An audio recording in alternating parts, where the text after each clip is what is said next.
guys, welcome back to another channel. Today I'm going to be doing a video on how to make slime. It's not going to be one that you could play with, but it's still going to be slime. So I'm just going to leave my things up there.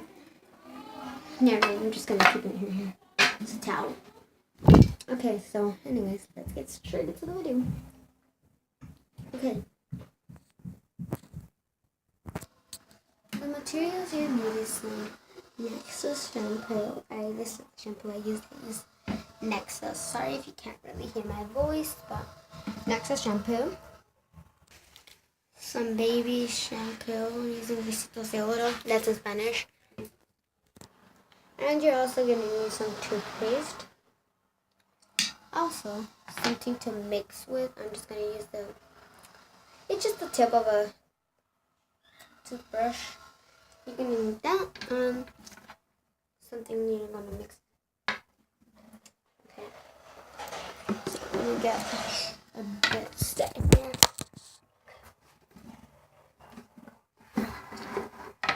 Here's my bowl.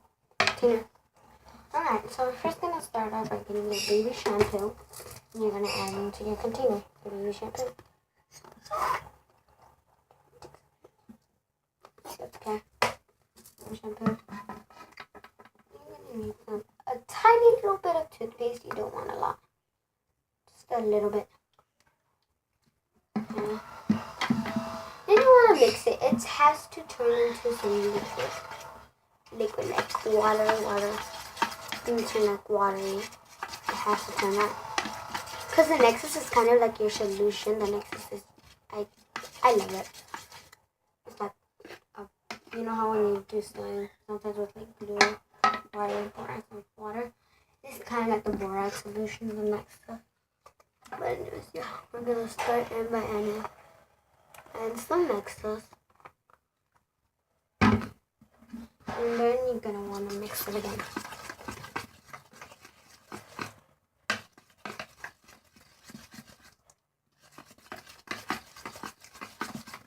Okay.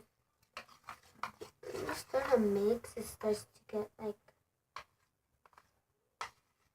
slimier. So you can have this. You can use hand soap for this. I wouldn't use hand soap that much. So continue mixing it until you get into the center like a ball.